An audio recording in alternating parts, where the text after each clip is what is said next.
తమిళనాడులోని Tiruvallur, కక్కలూరు చిప్కాట్ private paint ఫ్యాక్టరీలో విద్యుత్ షార్ట్ సర్క్యూట్తో పెద్ద శబ్దంతో పేలుడు సంభవించి మంటలు చెలరేగాయి. దీంతో పనుల్లో ఉన్న కూలీలు బయటకు పరుగు తీశారు. సమాచారం అందుకున్న అగ్నిమాపక సిబ్బంది వచ్చి మంటలను అదుపులోకి తెచ్చారు. మరో ఫ్యాక్టరీలో పనిచేస్తున్న వ్యక్తి ద్విచక్ర వాహనంపై వెళ్తుండగా ఫ్యాక్టరీ నుంచి బ్యారెల్ ఎగిరి మీద పడి మృతి చెందాడు. ఫ్యాక్టరీలో పనిచేస్తున్న ఓ మహిళ పరిస్థితి విషమించడంతో ఓ ప్రైవేట్ ఆసుపత్రికి తరలించారు. ఈ ప్రమాదంలో సుమారు 3 కోట్ల విలువ గల వస్తువులు దగ్ధమైనట్లు వెల్లడించారు. అగ్నిమాపక సిబ్బంది దాదాపు 2 గంటల పాటు శ్రమించి మంటలను అదుపులోకి తెచ్చారు.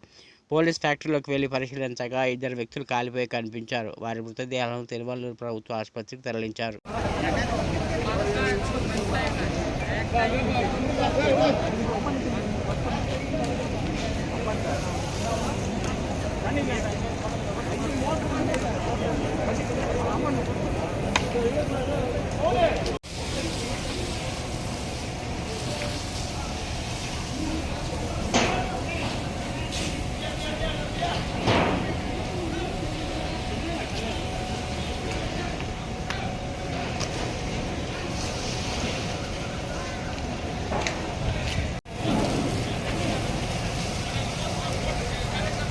ఎదురుగా